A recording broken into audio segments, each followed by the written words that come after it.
This show is brought to you by the All Pro Nation Radio Network. Be sure to like and subscribe and check us out online at allpronation.com, where fans have a voice.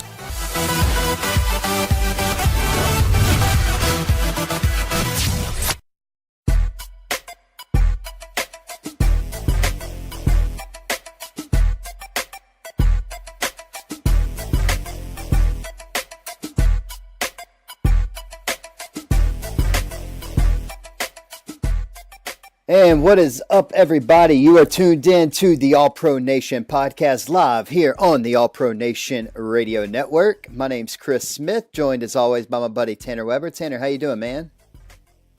Another day, another dollar. I hear you. How's that snowy weather up in South Dakota treating you? We just got more snow this morning. That's crazy. Yeah, it sucks. It was 80 degrees here in Louisiana today. Nice, sunny, beautiful day. Hope you're enjoying it. Oh, loving it. Supposed to get some rain, but you know, we'll take that over snow any day of the week. Yeah, me too. So we got an awesome show tonight for you guys. So earlier we did an interview with Ryan Dunleavy of NJ.com. He covers the Giants for them. So we'll be playing that interview here in just a few minutes. We talked to some Giants things because, as you guys know, me and Tanner have been really scratching our heads on what's been going on over there in New York. So he answered some questions for us. We got a little draft talk in because, you know, this month of the draft. So be sure to listen to the podcast all the way to the end, and so you can check that interview out. All right, man. So I guess let's jump right on in. Before we get into the NFL talk, you want to talk a little NCAA basketball real quick? Let's do it. So Villanova again, NCAA champions. Yeah, they got a good program set in place. Yeah, absolutely. 2 championships in the last 3 years. Yeah, absolutely. So, did you watch the game Villanova versus Michigan? I did. What'd you think? What were your overall impressions? It was boring. It was boring. Yeah, Can I be completely honest? I turned it off at halftime. I was kind of done with I mean, I don't blame you. I think Villanova was. I mean, I think the team that deserved to win the championship did win the championship. I think Villanova was the clear-cut best team in college basketball this year. They're the most consistent. Michigan coming from that side of the bracket, they just. I don't know how they stayed in it. I mean, they had that buzzer beater win over Houston, and I wouldn't say that they're the best team from that side, but they did what they could to stay alive week in and week out. They barely made it past Florida State in the Elite Eight. Yeah, they had a couple of really close games. Yeah, and then hey, if you listen to me a few weeks ago on the APN Morning Bite. I told y'all that Loyola Chicago was going to make it deep. I did not think Final Four deep, but I knew they'd make it deep. And so, yeah, I mean, overall, I think there was a lot of fun games. I really liked the Duke Kansas game. That was a lot of fun. Mm-hmm. Oh man, it's a heartbreaker. I'm a Duke fan, so it was tough to watch. Yeah, but I mean, overall, I think you're right. I think Villanova was the clear-cut better team. So congratulations to Villanova for yet again another championship. And you know, it was crazy. I remember 3 years ago when they won, and everybody's like, Villanova, who the heck is Villanova? Right. Right. Yeah. And now here they are sitting up with another championship 2 in 3 years, and I mean, look like they're putting together quite the dynasty, you know. Yeah, Jay Wright's a terrific coach. Yeah, absolutely. So congratulations to Villanova. Of course, if you're a big MLB fan, last week was opening week for professional baseball. If you followed the Sports Greek on All Pro Nation, that's Victor Logothetis. He's a big MLB guy. He's going to be writing a lot of stuff for the MLB over the next couple months. So be sure that you check him out. You can find him on Twitter at BigGreek24, and you can check his MLB stuff out right there on allpronation.com. All All right, so now let's get back into the NFL. I got the draft coming up here in a few weeks, and let's go ahead and handle some of the programming notes. So, if you guys may remember, a couple weeks ago, we did the interactive mock draft on our Twitter. If you're not following us on Twitter, shame on you. You should be. The Twitter handle is @AllProNation. And this Sunday, we are doing another interactive mock draft. Is that correct? Correct. All right. And so, Tanner, what time will pick number 1 start? We'll start pick number 1. The Cleveland Browns at 9 o'clock in the morning Central Time. Okay. So if you want to plan accordingly, each team that is on the clock, they'll be on the clock for 20 minutes, and there will be 4 players, and you just pick the one you think that the team should select. Yep. All right. That's the interactive mock draft. So yeah. So all right. So remember that's 9 o'clock Central Time. That will start. So if you're a Cleveland Browns fan, you're going to want to be on Twitter at 9 a.m. If you're another team's fan, just remember each pick is going to be 20 minutes apart. So you can kind of plan accordingly your day, so you can make sure you get your pick in for your favorite sports NFL team. So check that out. Got to follow us on Twitter at AllProNation. All right, and then we'll have some more next week. Me and Tanner are going to do some more another mock draft, if I remember correctly. Yep. And then we'll do another interactive mock draft and kind of keep this going all the way up into the draft. So be sure you're following us. All right. So one thing I want to bring up real quick before we get into the other news and things of the day, I want to talk about this mock draft 2.0 post free agency that I see found on allpronation.com. I just kind of wanted the best mock out there, wasn't it? No, it was one of the more controversial ones, I think. I just kind of want to run through it real quick. So if you didn't catch it, you can go check it out on All Pro Nation. I'm not going through all 32 teams. I just kind of wanted to hit a couple that kind of stood out to me. So number 1, the Cleveland Browns picking Sam Darnold. Can you kind of walk me through what your thought process is there? Honestly, I think most mock drafts should start at number 2. It sounds like, from what I've read online, most experts seem to think that the Browns are deciding at number 1 between Sam Darnold and Josh Allen.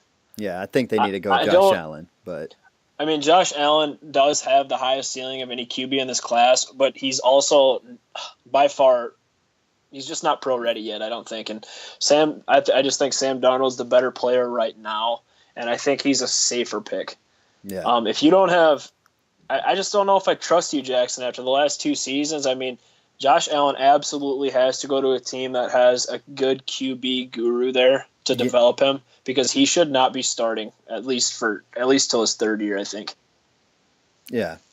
Okay. The next one, we're going to roll right on into number 2, New York Giants. You have them taking Quentin Nelson.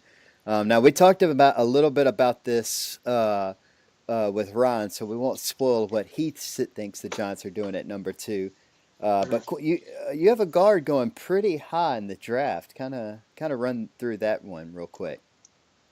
It's no secret that Quentin Nelson is a top 5 player in this draft. He's a generational guard. He's just probably the best guard to come out into the pros in the last 10 years. He doesn't have any weaknesses to his game, and I just think to protect Eli Manning as many issues as he had last year and as bad as their running game was, I just think the Giants have to go best player available. I guess that would be Barkley actually, but I just think Nelson's a safer pick, and he can set you up for at least 10 years. Okay. It'll last a lot longer. Scrolling on down, I think a lot of people really expect Baker Mayfield to go to the Jets, but you have him mocked to the Denver Broncos. I like the pick. They're definitely picking a quarterback right there. I think it's interesting to see Baker's name there. The Broncos are a team that's just really hard to mock to, in my opinion, just because they do have a lot of different needs. And I mean, it does. I do think that they'll go quarterback. But if you listen to the Stick to Football podcast that Matt Miller does, the draft analyst for Bleacher Report, or the top draft analyst for Bleacher Report, he said he seems to think that the Broncos are deciding between Baker Mayfield and Josh Rosen, and it sounds like the fans just like Baker a lot more. And I just think he fits really good into John Elway's system. He's a born winner. And he can come in, maybe sit a year, maybe see what happens with Case Keenum. If Case Keenum can't handle the same or do as well as he did last year, then Baker can step in and play. But I do expect him to compete for the job in 2019 for sure. Yeah. All right, and then we get to pick number 6, and you're predicting a trade. The Indianapolis Colts are going to trade down, and the Bills are going to trade up. And the Bills are going to take Josh Allen there. Yeah, you're going to see – it wouldn't surprise me one bit if 5 quarterbacks go in the top – or 4 quarterbacks, I'm sorry, go in the top 10. And the Bills, obviously, I mean, it's been rumored that ever since they traded up to number 12 they've been looking for a quarterback for a long time now. And they brought in A.J. McCarron, and, I mean, that's an insurance policy because he's a veteran, but he hasn't played a whole lot. And after that, they got Nathan Peterman. So it sounds like they're still in the market for a quarterback, and I think that they will take one in the first round. And the next best player on the board is Josh Allen, gunslinger from Wyoming. Okay. All right, and then so the next one I want to hit on is at number 11, Miami Dolphins. You have them taking defensive tackle Daron Payne. Gotta replace Ndamukong Suh, huh? Yeah, I think Vita Vea, the nose tackle from Washington, is a better player than Daron Payne, but I don't think he fits their scheme. They run a 4-3 defense, and they still have Jordan Phillips to play nose tackle. He's a big boy. He's like 6'6", 350 or something like that. So what they need is a 3 technique defensive tackle that can has a little bit of pass rush value and can stop the run as well. They had a hard time stopping the run last year. So Daron Payne is an excellent replacement for Ndamukong Suh, in my opinion. Yeah. Then once we get to number 12, I'm kind of surprised that's where Bradley Chubb's going. You really think he's going to fall out of the top 10? Man, I know if you go in and read the article, I explained why I think that he's going to fall that far. Okay. I'll kind of rehash on that a little bit if fans care to listen.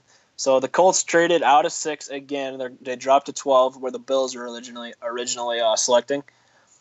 And after number 6, the Bucs have the pick, and they just recently traded for Jason Pierre-Paul, and they added Vinny Curry in free agency. So they're set at defensive end.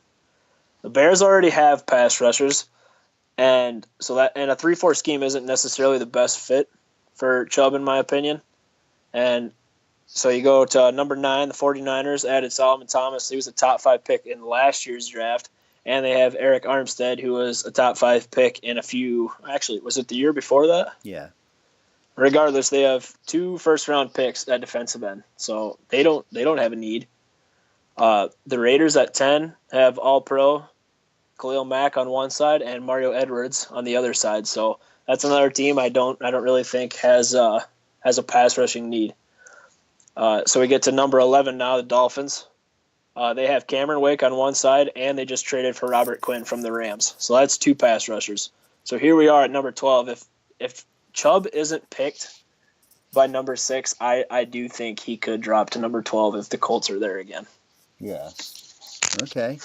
All right, so then we're going to jump. And they're switching to a 4-3 scheme. Yeah. Okay. That's worth noting. Well, we're going to jump all the way 10 spots down to number 22, back to the Colts, and you have them taking running back Darius Geis out of LSU. I know you're not a fan of that pick. I'm not a fan of that pick, but go ahead and explain it. Marlon Mack isn't a workhorse. I think he's a good running back. He's the only running back on their – well, he's not the only running back, but he's the only one that should see the field. I think he's a third down back that has some speed, and I think they need a guy that can come in and maybe be a goal line back and a short yardage guy, and I think Darius Geis can do that. They could also go Sony Michel or the kid from USC. What's his name? Ronald Jones II. They could also do one of those two guys, but I think Jones is probably unlikely just because he's so similar to Mac. So I could definitely see Derrius Guice being the second back off the board in the 20s. Okay. And I think the Colts are a good fit too. We'll jump down to 27. The New Orleans Saints taking wide receiver Courtland Sutton. I want to hear your thoughts. I like it. I like the pick. I mean, it's the Saints have put themselves in a good situation, and they'll pretty much be able to draft best available player on their board, Right. unless they're just love a player that they feel like they have to take at 27. I think they're going to play best available on their board, and if the draft works out the way that you have it mocked out to work out, then I think he would be. I think he would be best available. I think they still probably want to address tight end. Yeah, I know you had Goddard going to him in your last mock draft. Now they signed Benjamin Watson, so it's kind of But Benjamin Watson is 37, so Yep. I don't think that he's not going to be around longer than a year. I wouldn't think so. Right. So I mean, I could still see him go after Goddard or one of the other top tight ends.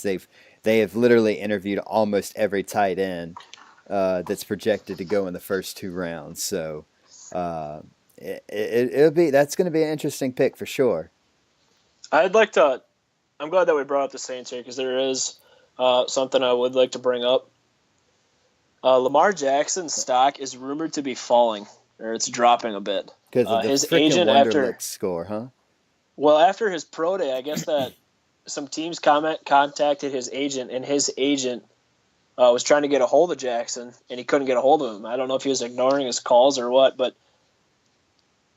I don't know. There seem to be concerns. I have heard a few people say that his stock is dropping, and it doesn't sound like he actually might not even go in the first round now. But if he were, I have him slotted right now to the Cardinals at 15. But if he were to get past maybe the Chargers, I could see him maybe dropping all the way to the Saints. Yeah, I think that's a possibility. But I have no idea what teams are going to be thinking about him going into the draft because I know his stock is dropping a bit. And Yeah. Mason Rudolph's stock is actually rising. He's interviewed well. So that brings me to the funniest pick in your mock draft at number 29. The Jacksonville Jaguars select quarterback Mason Rudolph. You honestly don't think they're going from Blake Bortles to Mason Rudolph? I don't know. They're almost the same quarterback. They are. Blake Bortles, you got to remember Blake Bortles is a top 10 pick. It's not like he wasn't projected to be a crappy player in the NFL. He just came, he didn't have anybody to show him the ropes. His mechanics are bad. He doesn't throw well. He kind of looks like Tebow when he throws. But I mean, he has the arm strength. And if he were to fix up some mechanic issues, I think he could be a pretty accurate guy as well too. I think people underestimate Rudolph. This pick just kind of speaks for itself. The Jags have a quarterback need, and they don't have much insurance. They just traded for Cody Kessler from the Browns, but it's Cody Kessler, so they don't have a whole lot of insurance. I think they are going to draft a quarterback at some point. Whether it's in the first round or not is to be determined. But I definitely wouldn't be surprised if they drafted Mason Rudolph at 29. All right. I'll get, I guess, number 30. I'll let you talk about your pick for the Vikings. Billy Price out of Ohio State. I really do want Will Hernandez, but for some reason I just feel like he's not going to make it to 30. Yeah, you have him mocked up pretty high in the first round. Yeah. He's at 24 to the Panthers. Yeah. Okay, I thought you had him higher than that, but yeah, you have him at 24. He's mid-20s, but I heard today on a podcast that I was listening to as well saying that some people think he could go as high as 18 to Seattle, Will Hernandez. So where he gets selected is going to be based a lot upon where Isaiah Wynn, the guard from Georgia, is selected. Yeah. But for the Vikings pick, I think Billy Price, is probably the best interior lineman available on the board at this point in time if Hernandez and Wynn are gone. He is coming off a torn pec injury. The Vikings did meet with him at the pro day, the Ohio State pro day, and it's rumored that they like him a lot, and he could come in, be a plug-in, day one starter next to his former teammate, Pat Elflein. So I really like the Price pick, and I think he's going to be a good player for a long time. It seems like the Vikings, most of the stuff I've read is that they're going to be going offensive line, maybe corner if the right guy falls to him. But Yeah. I know a lot of people have also speculated that they might trade back. And I also thought that could have been a scenario that might happen because I think Rick Spielman is going to want to get more picks. But at this point in time, I think that it's much more likely for the Vikings to trade back in the second round than I do in the first round just because Rick Spielman loves that fifth-year option that first-round picks get. So Yeah. I do think the Vikings are going to pick at 30. Whether it's Billy Price or not, I don't know, but I do think that he's the best player available on the board. Yeah. Okay. Now I'm about to throw a curveball at you. I didn't warn you about this before we started recording. Hit me. But in your mock draft at pick number 23, the Los Angeles Rams, you had them taking linebacker Rashaan Evans. Well, trade screwed you up because now the Rams are not picking at 23. I know how I'm going to counter this. And so the Patriots will now have 23 and 31. What do you think the Patriots are doing at 23? Would you crap your pants if Bill Belichick took that pick and maybe a second-round pick and moved up for a quarterback? No, I think he needs to. I think that would be a total Belichick move. That wouldn't surprise me one bit. No, I think he needs to, and I kind of have heard that floated around today. Well, not today, in the last hour, and wouldn't surprise me in the slightest bit. I mean, Brady's 40 years old. I mean, he's not playing forever. I know Brady thinks he's playing till he's 50, but he's not. Uh-huh. So, no, I mean... Yeah, he's going to be sitting at the poker's table trying to read somebody else's hand. There's a few teams above him before 23 that are going to be picked that do need a quarterback. You look at the Chargers and the Cardinals, or maybe even the Ravens. Yeah. Those are three teams right there that all might need quarterbacks. I could see him maybe trying to step up and get another pick. It wouldn't surprise me one bit if he goes after Lamar Jackson. But it all depends on where he falls on their board and whether or not they think that he could make it to 23. Yeah. Right now, I don't think he's going to make it to 23, regardless of everybody's opinion of him on his draft stock falling. But that'd be a total Belichick move to go after Lamar Jackson, I think. Yeah. Okay. Well, that'll wrap that little segment up. So we'll transition that right into the Rams acquiring Brandon Cooks. What do you think about the trade? I think it was very fair. It was a good trade for both teams. I know that you've kind of been mentioning how the Rams are playing real life Madden. It seems like with all the people that they're acquiring. How many trades have they made this year? I mean, 4 or 5. It's not even trades. Robert Quinn, Quinn, and Alec Ogletree. Ogletree. Now Brandon Cooks. They bring in Sue. Aqib Talib, Marcus Peters. Yeah, those those were both trades. I think it's a good trade for the Rams, though. They got their number one wide receiver. I don't think they trusted Cooper Kupp to be the number one guy going into the season. Disagree. Wrong. What's that? You're fake news. You don't like the trade? No, it's terrible. It's the worst trade I've seen so far. Is it because you don't like Brandon Cooks, or I hate Brandon Cooks. I think he's a terrible receiver. Wow. I think Bill Belichick saw in 1 year what it took Sean Payton 3 to finally see. I think people overrate him, but I wouldn't say he's a bad receiver. What does he do well? He's good after the catch. That's his best strength, I think. But he's only good after the catch if honestly, I wish we would have been friends last year when I did my wide receiver rankings, because I actually had Brandon Cooks in like the low 20s in my rankings, and I got destroyed for it. And I just think I would have been curious to hear your take on that. Yeah. Well, here's my thing. Brandon Cooks, he does one thing and he does it extremely well, and he's extremely fast. His yards after catch are really good if he beats the cornerback that's covering him. But here's the thing. He is not a very strong quarterback. So if he gets jammed at the line, you throw him off his route, done. Nothing. He has poor vision. Now, what do I mean by poor vision? Does anyone remember the Super Bowl when he just got laid the hell out? Poor awareness. Poor awareness. Terrible route runner. He can run one route, and that's a go route. That's it. You're not going to be able to put him in the slot, and he's not. He can't do all the, intricate routes. He's not going to really juke you too much. He's just going to run past you. But if you can jam him at the line of scrimmage, you screwed him over. His game is over.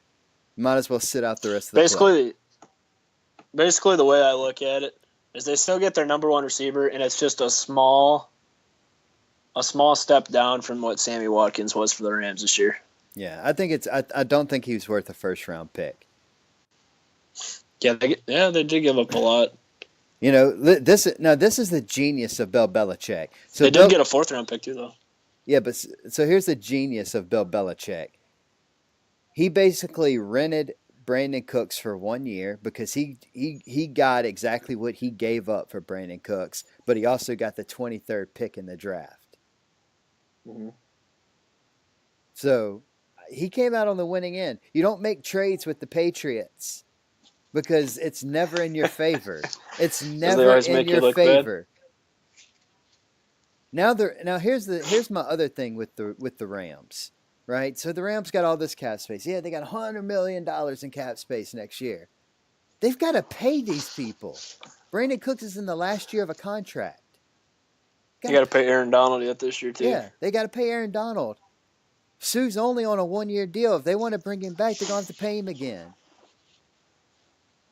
They're going to Jared Goff, the bill's going to be coming pretty soon. They might as well go ahead and, my personal opinion, they might as well go ahead and extend Goff next year while they have the $100 million and take some of the early cap hits for it. Mm-hmm. Get the big chunk of it. If you're going to give him a $100 million deal, give him $30 million guaranteed the first year. So he's not hitting your books so hard later. Because, they have $100 million. But the Rams, in my opinion, are either, this is going to work or this is going to be the biggest bust in NFL history, and they're going to be rebuilding for the next 5 years if this doesn't work. Right. Terrible. I don't want people to just hate me for what I'm about to say, but I mean, it looks good what they're putting together on paper, but these things sometimes don't always work out. We've seen this before. Oh yeah, we've seen the super teams. What year was it? Was it 2013 when the Eagles put together all those Pro Bowlers? Yeah. And they won. How many games did they win that year? 6? Something like that. They also had Chip Kelly though. Sean McVay 6 or 7. McVay is definitely better than Chip Kelly. Oh, I agree. No, the Rams have a solid coaching staff. I really like Wade Phillips too, and I do think the Rams are going to be good this year. But people are crowning them like kings of the NFC already, and you gotta know that there are going to be chemistry issues this year. You got a lot of big personalities on that defense that are going to be trying to gel together, and I mean, I won't be shocked one bit if they're 10-6 or 11-5 next year. They have a lot of players that care about their personal stats. They have a lot of players that care about, personal achievements. And when you make all these moves like this, you're doing one thing to yourself. You're setting yourself up for Super Bowl or bust, and that's a lot of pressure. So they have to. What are people going to think if they don't make it to the Super Bowl next year, or at least the NFC Championship game? Yeah, and let's call it what it is. Last year was the NFL's first real year of seeing Jared Goff. Because we can't count the Jeff Fisher days, right? Mm-hmm. So teams got tape on him. They got tape on Sean McVay's offense. It's not new anymore, right? Mm-hmm. Now, I'm with you. Right. Sean McVay is a phenomenal coach, nobody could have put Goff in the position that Goff is in other than Sean McVay, maybe Josh McDaniels, maybe Sean Payton, right? Yeah, Mhm. you know, he's an offensive genius. Yep. But there's tape on it now. We got it. We can study it, you know? And you've got to you were the big hot new thing last year, and you got to know there are going to be teams coming after you. The Atlanta Falcons put a good blueprint against you on how to beat you. Right? Now, granted, there's a lot of new faces. Yep. But it's not, a lot of it's old faces too. You know what I mean? Aqib Talib, old. Ndamukong Suh, old. Now, granted, especially Suh, is still top 5 defensive tackle. It was prime still. Yeah, absolutely. But, Aqib Talib. Aqib Talib's old, man. He's out of his prime. Mm-hmm. Marcus Peters is, Andrew Whitworth. Yeah. John Sullivan. I don't know, man. I'm with you. I think they've set themselves up for Super Bowl or bust, and I'm afraid it's going to be bust. See what happens. And keep in mind, this is still football. Injuries are going to happen. The NFC is just there's so much firepower in the NFC right now. Mm-hmm. You got the Eagles coming back with Carson Wentz. They're going to be a solid team again next year. You got the Rams have added all these pieces. You got the Vikings. You got the Saints. You got the Packers with Aaron Rodgers coming back.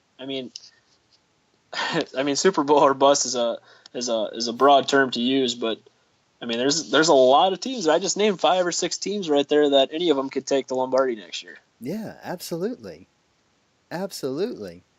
And then let's assume they make it to the Super Bowl. There are teams in the AFC that are going to be able to compete against them. The Patriots, the Steelers.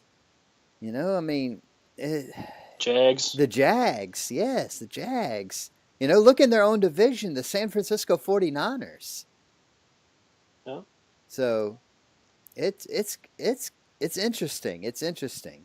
I think they do win the West. Absolutely. I think they go to the playoffs as probably the 2 or 3 seed. But it's an interesting situation that they put themselves in, for sure. Yep. All right. Well, that's all the hot takes on that from the All Pro Nation podcast.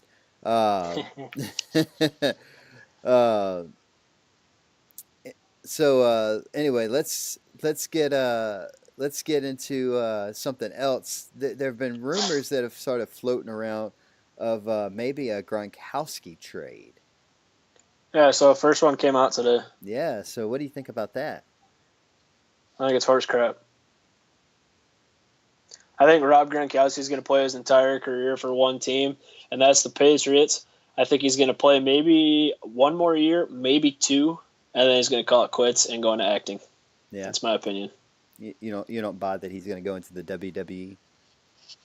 Well, maybe that too. He'll be a celebrity in another aspect of his career, but it ain't going to be football. I just think it's all smoke at this point. You'll see Gronkowski trade rumors floating around all the way up to the draft, but I don't think anything's going to happen. They're not going to trade Gronk. Speaking of the NFC West a few minutes ago, I thought this quote from out of Seattle was interesting. Seattle Seahawks general manager John Schneider said that the fans need to chill out and just trust the process during the reset. What do you think about that? Could you repeat that for me? I'm sorry. John Schneider, GM of the Seattle Seahawks, told fans to just chill out and trust the process during team reset. I think here's my thing. I don't really know what to think about that. I just think that the team knows that they're in rebuild mode right now, and they just need to accept it. This is the same team that really had nothing coming into Pete Carroll's first year, and they built it to a contender, and they built it fast, right? So if there's any coach GM combo that you can say, okay, yeah, trust the process, they probably know what they're doing, it's got to be Schneider and Carroll, right? Right. So, John Schneider's a good GM. He'll get it figured out. yeah, absolutely. Let me ask you about this surprise move that the Raiders cut punter Marquette Lee or King. Yeah, it is. I was. That's kind of shocking, huh? They said that it wasn't performance based. Obviously, it wasn't. It must be a distraction to the team or something. Whatever he was doing last year. I know he was one of the players that took a knee during the anthem, so I don't know if it was maybe an owner move or is this a John Gruden move? I think it's a John Gruden move. I think you're right. I definitely think it's a John Gruden move. I'm hoping the Vikings will throw a little bit of cash at him and get him in. I'd be pretty jacked about that. What do you have? You have anything for the listeners as far as news and notes this week? Most of the stuff's been draft. Yeah. I know we already touched on the Browns traded quarterback Cody Kessler to the Jags. And another trade that went through last week was the Redskins traded safety Schwa Cravens, who sat out last year. He is going to Denver. He's going to be in Denver next year. And then two other things I got is Peyton Manning has told Fox that he will not be broadcasting. This is the second time now that he said no to them. Yeah. It's interesting. I really think that that Manning really wants to either get into to being a general manager, or B, it would not surprise me in the slightest bit if he actually tries to buy a team in the future. Should go after Carolina. Nah, he didn't have the money right now, but with all those endorsements, you don't think so? No. Yeah, the one other thing that I had is the famous sports broadcaster Dan Patrick has told NBC that he will not be returning for Football Night or NBC's Football Night in America. I thought that was pretty interesting as well. Really, I did not see that. Yeah, I don't know who they're gonna get to replace him, but I thought that was pretty interesting. I did not see that. And then you know me, I hated Sean McDonough for Monday Night Football. And I don't know if we touched on this last week, but he is moving back to college, so there will be a whole new broadcast team for Monday Night Football. I miss John Madden and Al Michaels. I definitely miss Al Michaels for sure, but I hate that he has to be next to Chris Collinsworth now. Ugh. Yeah. Chris Collinsworth's terrible. He's the worst. He's the absolute worst. So anyways, all right, well I guess we'll go ahead and wrap things up early tonight. Don't forget that following, as soon as we sign off, say goodnight, say goodbye, there's an interview with Ryan. How do you pronounce his last name? Dunleavy. There it is. There is a special interview with Ron Dunleavy, talking some more draft, talking some of the big things going on with the New York Giants. If you're wondering why we didn't talk about Odell Beckham Jr., me and Tanner, it's because we did that with Ryan. Same thing with the Jason Pierre-Paul trade. We purposely didn't discuss that on this podcast because it got brought up in that interview. So y'all are not going to want to miss that interview. Be sure that you follow us on Twitter at allpronation.com or at allpronation. Don't forget about the interactive mock draft that's happening this Sunday starting at 9 a.m. Central Time with the Browns at the number 1 pick. Every team will be for 20 minutes. You'll have some choices. You pick your player, and we'll announce who the fans picked. We will run through that next week, along with another mock draft like we did a few weeks ago. So me and Tanner will each have a first round mock along with what the fans picked. And so we got a lot more draft content coming. So be prepared for mock draft 2.0 on the All Pro Nation podcast next week. Be sure to follow us on Facebook, Twitter at All Pro Nation, and be sure to check us out at allpronation.com where fans have a voice.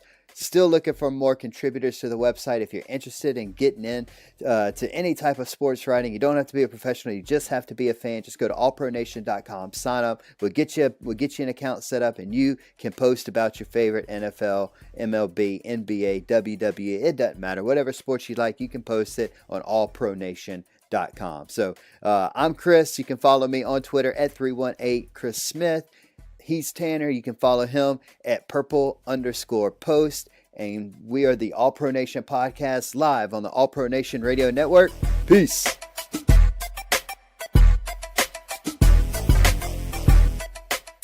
All right, and now we are joined by Ryan Dunleavy. Ryan, how you doing, man?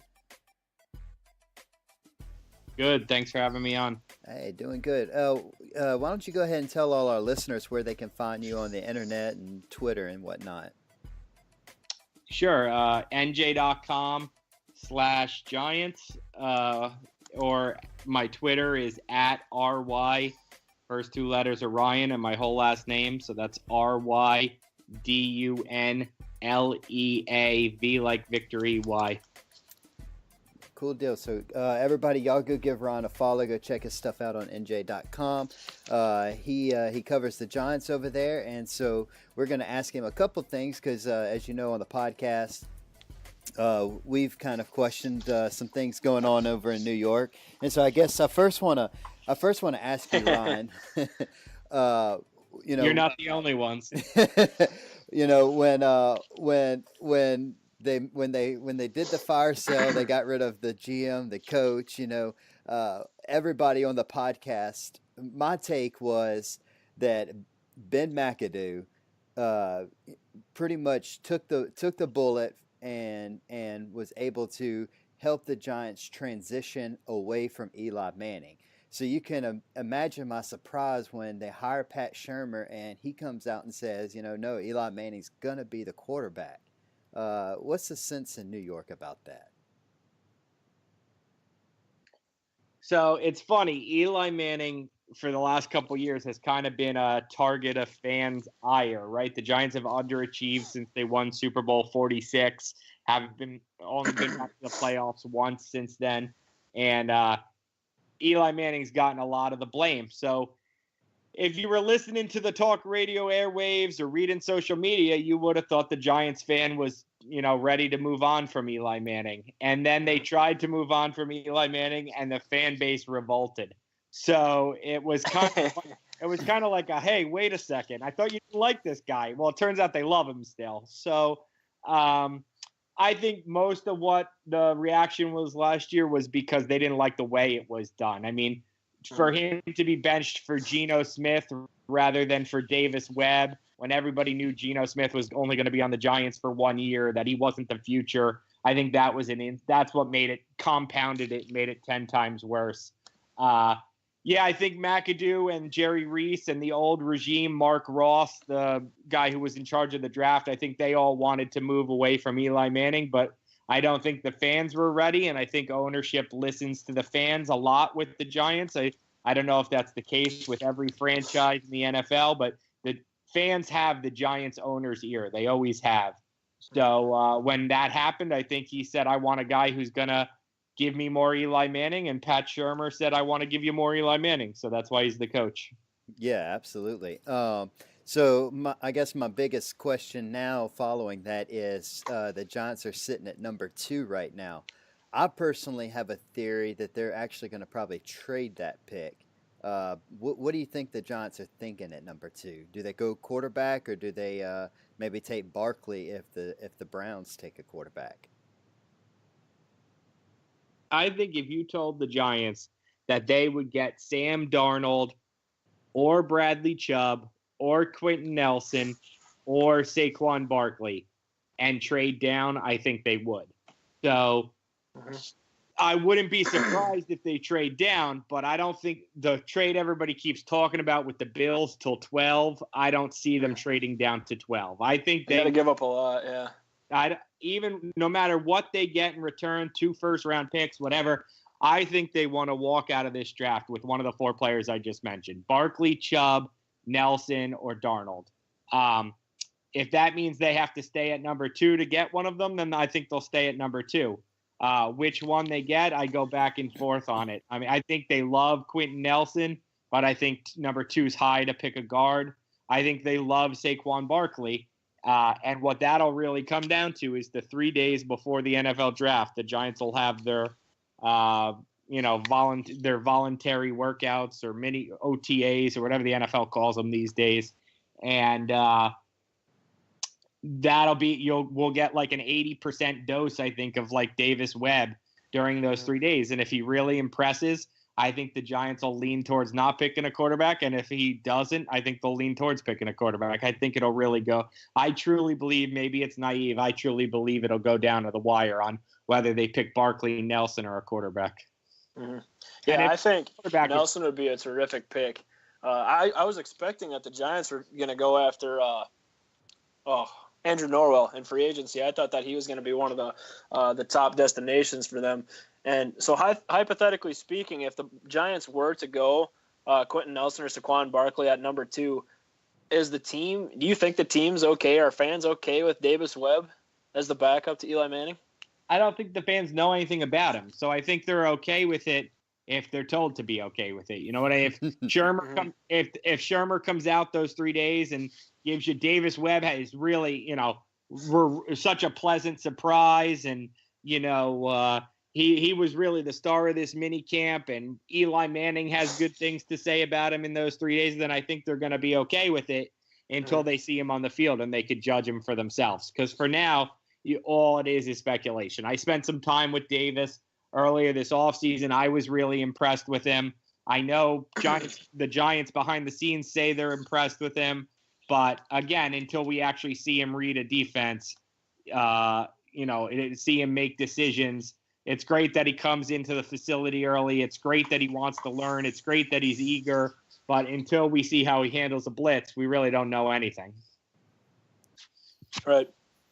Yeah, absolutely. Yeah, so I got to ask you, man, this has been a topic of speculation over the past week or so, I guess, but I gotta ask you about Odell Beckham.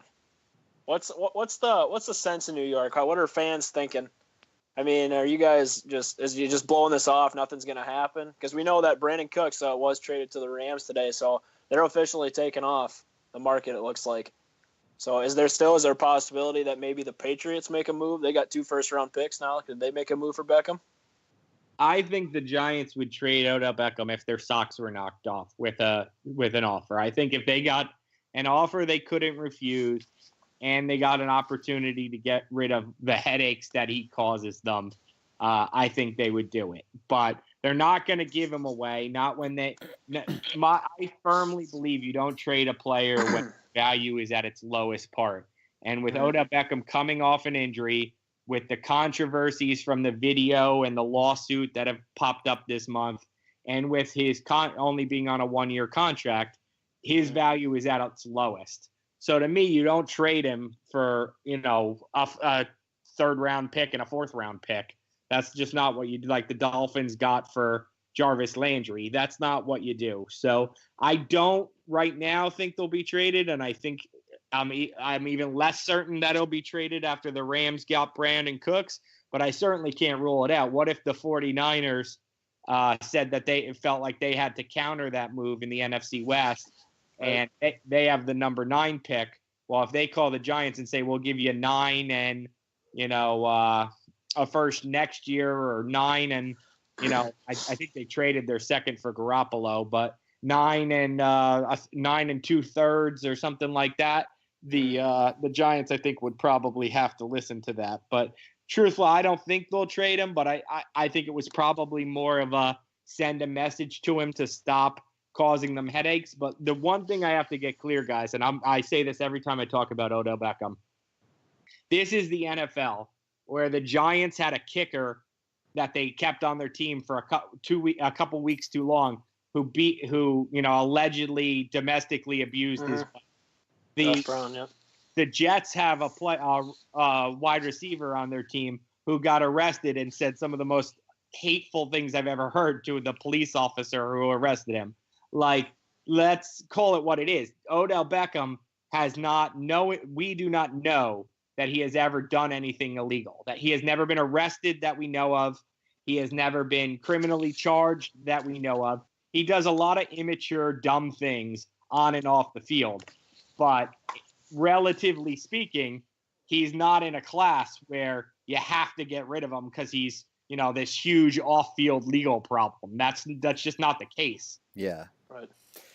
And what's weird to me is, living in Louisiana, obviously Odell Beckham was an idol here with his time at LSU, and he really at LSU he really didn't have a whole lot of these on the field character issues that have seemed to have kind of translated into the NFL. Maybe a little bit, but I think they've been made worse since he's become into the NFL, and I just wonder if it's the star power that he carries, if it's being Yeah. in New York City, if it's a combination of all of that that's kind of made him what he is right now.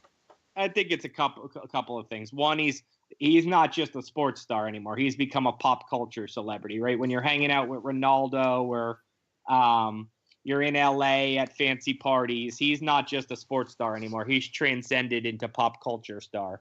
So there's that part of it. So now he has TMZ interested in him, and all these entertainment sites that don't usually care about sports are interested in him. Paparazzi. So that matters. And then let's call it what it is. At LSU, he was living like a college kid, and now he's got millions of dollars in his pocket. And that certainly would have changed me. I imagine it would have changed you. I imagine it would have changed you guys. Yeah, absolutely. Eli Manning is the exception that it did not change him. So Yeah.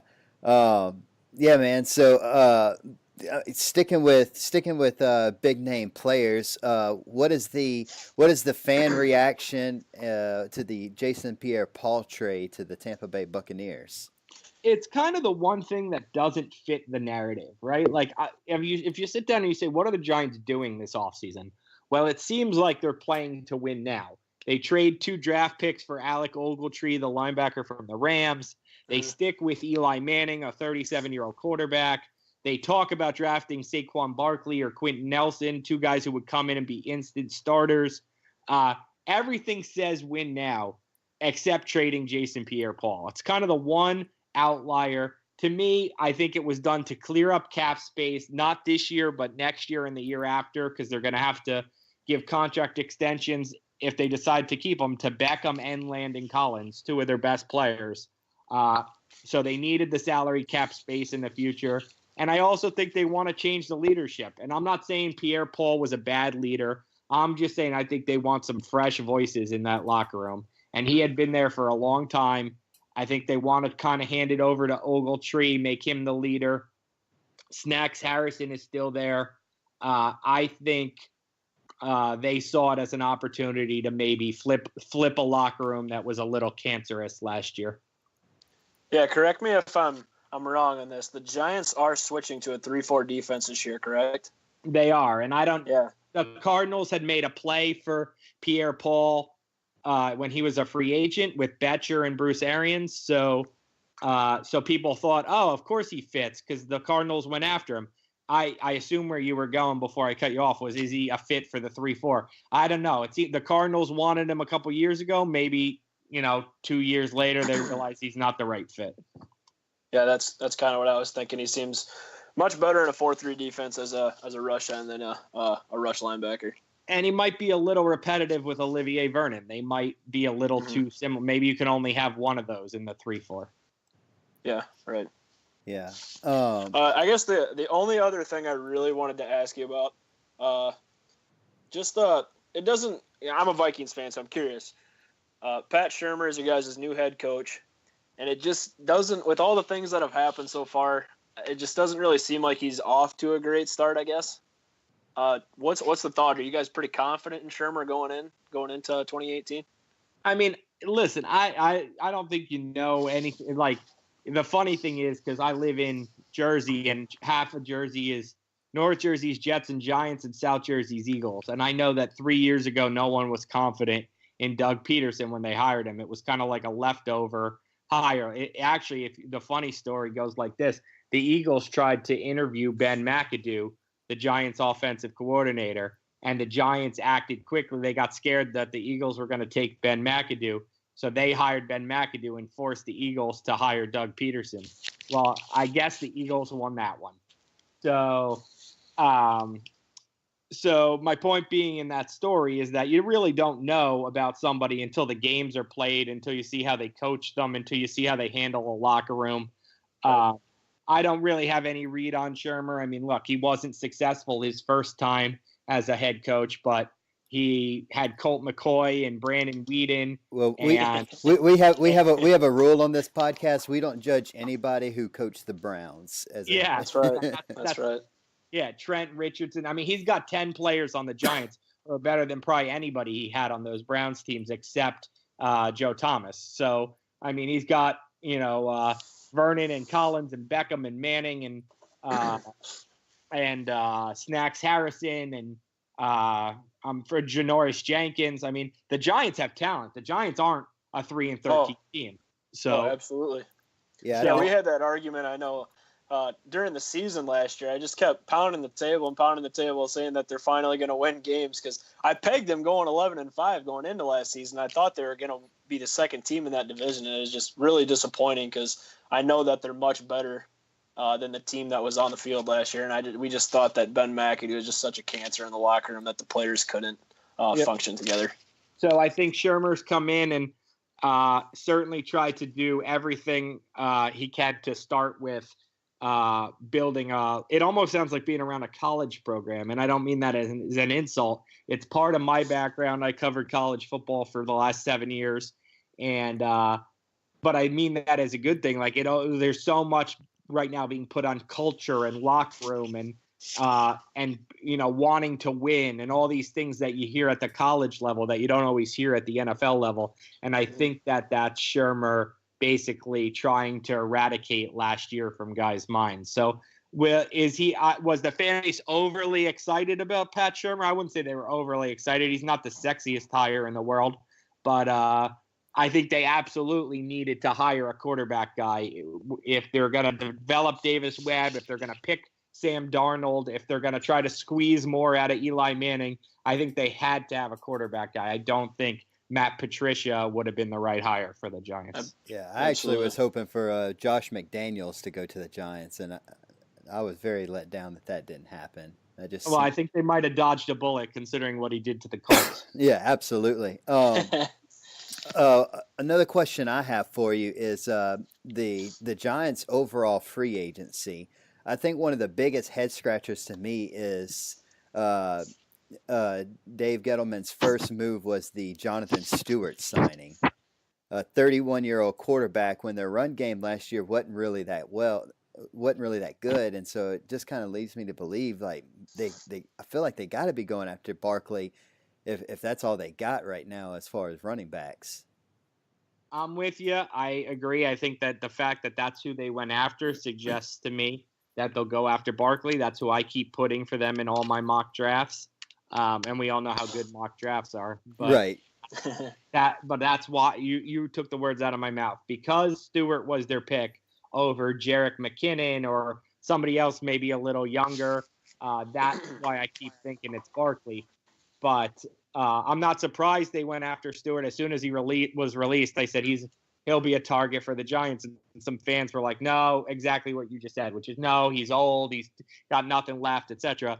But again, one thing I go back to the locker room and the kind of collegey feel the Giants have set up, which is I think it's either 9 of 11 or 10 out of 12 players that they have brought in since the Super Bowl have already played in their careers for either Shurmur, Gettleman, or one of the position coaches. So they are going out of their way.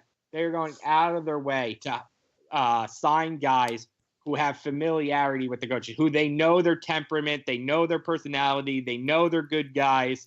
To me, that's what the Stewart thing was all about. Gettleman had him in Carolina, likes his leadership, and whatever production they can get out of him is great.